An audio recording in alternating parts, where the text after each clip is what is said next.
अस्सलाम वालेकुम जी। मेरा नाम है हैदर और आप देख रहे हैं लर्निंग विद हैदर। आज हम बात करने जा रहे हैं पेपर पैटर्न की। एफआईए के जितने भी टेस्ट होने जा रहे हैं उनके पेपर पैटर्न की और सिलेबस की आज हम बात करेंगे। हम स्पेसिफिक ही रहेंगे एफआईए के जितने भी टेस्ट हैं उनके जो सिलेबस हैं, पेपर पैटर्न हैं और जो इनकी प्रिपरेशन आपने जैसे करनी है, आपका स्टडी प्लान जो है, ये सारा हम आज की इस वीडियो में डिस्कस करेंगे।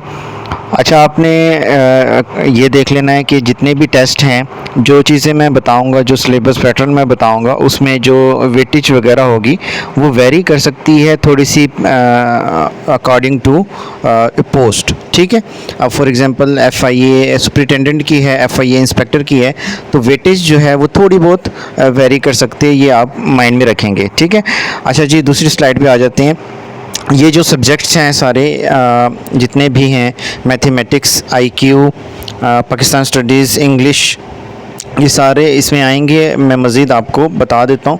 आप पॉइंट नंबर 2 पे आएँ। एफआईए टेस्ट रिटर्न को एक ओवरव्यू हम देख लेते हैं। ये जो टेस्ट टाइप होगी ना बेटे, ठीक है, ये ज़रा अच्छे से आप अंडरस्टैंड करेंगे कि जो टेस्ट टाइप है ये एमसीक्यूज़ बेस्ड होंगे। आपके 100 एमसीक्यूज़ होंगे। आपको 90 से 120 मिनट का टाइम दे दिया जाएगा। नेगेटिव मार्किंग का मैं एक चीज़ बता दूँ बेटा, यूजुअली नो, ठीक है, यूजुअली नहीं होती, लेकिन अक्सर ऐसे भी है। मैं अगेन बात कर रहा हूँ, पोस्ट पर डिपेंड करता है। आपने पोस्ट देखनी है, सुपरिटेंडेंट की है या एफआईए इंस्पेक्टर की है, जो भी है, उस पोस्ट के अकॉर्डिंग आपने चेक कर लेना है कि इसकी नेगेटिव मार्किंग है या नहीं है। ठीक है। मेन फोकस आप लोगों का रहेगा बेटे, इंग्लिश पर रहेगा, जनरल नॉलेज पर रहेगा, मैथ आईक्यू पर रहेगा, और जो दीगर सब्जेक्ट्स हैं, रेलिवेंट सब्जेक्ट्स हैं, उन पर आपका रहेगा। ठीक है बेटी जी। अच्छा, नेक्स्ट आप देख लें point number 3, expected subject wise weightage. Weightage का मैं आपको बता चुका हूँ कि आपकी पोस्ट के अकॉर्डिंगली वेरी करता है। ऊपर मैंने मेंशन भी कर दिया है कि जो क्वेश्चन है, ड्यूरेशन है, नेगेटिव मार्किंग पॉलिसी है या सिलेबस है, वो वेरी करता है अकॉर्डिंग टू द पोस्ट। सो आपने ऑफिशियल रिक्रूटमेंट की जो पोस्ट है वो देख लेनी है। वेटेज मैं आपको बेटा बताने जा रहा हूँ। इंग्लिश का जो वेटेज रहेगा वो 30% है। ठीक है, बट अगेन आप जिस पोस्ट के लिए अप्लाई कर रहे हैं उसकी वेटेज अगेन आप चेक कर लेंगे। हो सकता है इधर मैंने 30% लिखा हुआ है, हो सकता है सुपरिटेंडेंट की जो है उससे 30% ना हो, 40 या 50% हो, बट थोड़ा सा इंक्रीज़ होता है। ठीक है।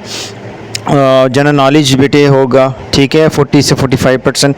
मैथमेटिक्स जो है वो 15% होगा, 15% इस्लामिक स्टडी और पाक स्टडी 5% रहेगा। ठीक है, इस तरह से ये वेटेज है, तो आपने इसको देख लेना है। ये स्लाइड भी आपको मिल जाएगी पीडीएफ में, आप मुझे व्हाट्सअप कर दीजिएगा। व्हाट्सअप नंबर आपको शो हो जाएगा स्क्रीन पर भी और डिस्क्रिप्शन में भी।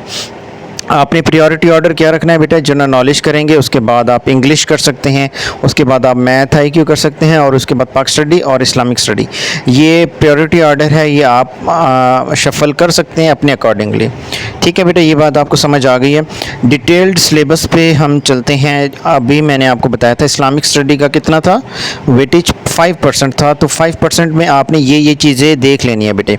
उसमें क्या क्या चीज़ें आ जाती हैं इस्लामिक स्टडीज़ में? 5 पिलर्स ऑफ इस्लाम आ जाएंगे सबसे पहले। ठीक है, इसमें बेटे सबसे पहले, इसके बाद आ जाएगा बेसिक बिलीफ्स, अकायद, लाइफ ऑफ प्रॉफिट, और ये सारी चीज़ें जैसे इस्लामिक स्टडी हो गया, इम्पोर्टेंट जो गज़वात हैं वो हो गई। तो ये सारी चीज़ें आपने देख लेनी है, इसके अकॉर्डिंगली आप इसको प्रिपेयर करेंगे। अब पाक स्टडी का जो वेटेज मैंने ऊपर दी थी वो 5% थी, ये इधर मेंशन है। तो आपने इसमें क्या क्या चीज़ें देखनी है, इसमें जो एरियाज़ होंगे, आइडियोलॉजी ऑफ पाकिस्तान हो जाएगी, ठीक है, पाकिस्तान मूवमेंट हो जाएगी, इंपॉर्टेंट लीडर्स हो जाएंगे, जोग्राफ़ी हो जाएगी, ये सारी चीज़ें आपने देखनी है, अकॉर्डिंगली आपने स्टडी करनी है। ये मैं एक रोड मैप आपको दे रहा हूँ एक तरह से। इंग्लिश मोस्ट इंपॉर्टेंट है, 30% है। इंग्लिश आप कर लेते हैं तो ये बहुत इंपॉर्टेंट, आपका 30% इंशाल्लाह। 30 में से आप 25 भी ले लें तो ये बहुत अच्छे नंबर हैं। आगे और जो सब्जेक्ट्स हैं उसमें आप ले सकते हैं, तो आप पासिंग मार्क्स निकाल सकते हैं।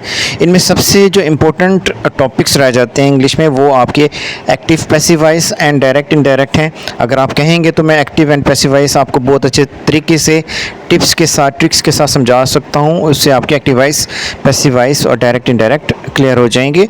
और इसमें फिर प्रेपोजिशंस वगैरह हो जाती हैं, ये सारी सिनोनिम्स वगैरह।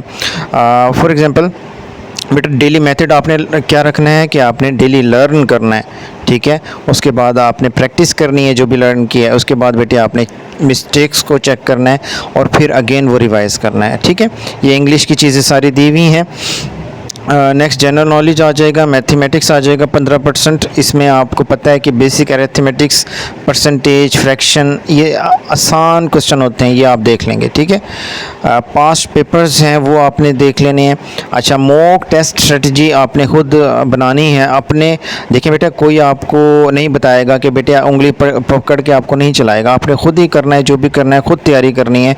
ये आपने टेस्ट स्ट्रेटजी आपने खुद बनानी है। आप उसमें डेट रख सकते हैं, सब्जेक्ट अपना इंग्लिश का रख सकते हैं, और मिस्टेक्स आप देख सकते हैं कि भी प्रेपोजिशन की मिस्टेक्स है, करेक्ट कॉन्सेप्ट आप उसके देख सकते हैं। तो इस तरह से आप अपना खुद टाइम टेबल बनाएंगे। गोल्डन रूल मेरी तरफ से ये है कि your mistakes are your best source of revision. Mistake करेंगे तो सीखेंगे, तो जब मिस्टेक हो तो उस पर हैप्पी हुआ करें कि आपने मिस्टेक की है, ताकि आप उसको करेक्ट कर सकें, ठीक है बेटे जी। उसके बाद कुछ पोस्ट होती हैं उसमें टाइपिंग स्पीड वगैरह देखी जाती है, इसको हम स्किप कर देते हैं। अगर वो पोस्ट में है तो आप इसको देख लीजिएगा। 7 डेज स्टडी प्लान आप इस तरह से कर सकते हैं। इंग्लिश प्लस मैथ को आप रख सकते हैं डे फर्स्ट पे, ठीक है। तो ये भी आपके लिए मैंने बनाया हुआ है। ये PDF आपको मिल जाएगा, और इसकी थोड़ी सी अमाउंट लूँगा इसलिए कि आप इसको प्रॉपर देख सकें। कुछ लोग ऐसे होते हैं फ्री ले लेते हैं लेकिन वो चीज़ों को फॉलो नहीं करते, तो आप ये चीज़ें लेंगे बिल्कुल ना होने के बराबर अमाउंट में मैं आपको ये PDF दे दूँगा, ताकि आप इसकी वैल्यू कर सकें, ठीक है। फाइनल रिवीजन जो है मेरे तरफ से वो ये है कि आप बेटा कॉन्सेप्ट पे आप फोकस करेंगे, MCQs पर और रिवीजन पर और मॉक टेस्ट वगैरह ये सारी आपने देख लेनी है। ये लाइन मेरी तरफ से बेटे आपके लिए है कि competitive examination are not won by studying for only a few days. ये नहीं है कि आप 10 दिन बैठेंगे और आपकी तैयारी हो जाएंगी, नहीं। आपने कंसिस्टेंट रहना है, आपने डेली तैयारी करनी है। आपने ये नहीं देखना कि 10 दिन में मैंने सारी तैयारी करनी है, नहीं। आप तैयारी करेंगे कंसिस्टेंट के साथ। आज के लिए इतना ही, मिलते हैं नेक्स्ट वीडियो में। जब तक के लिए अल्लाह हाफिज़।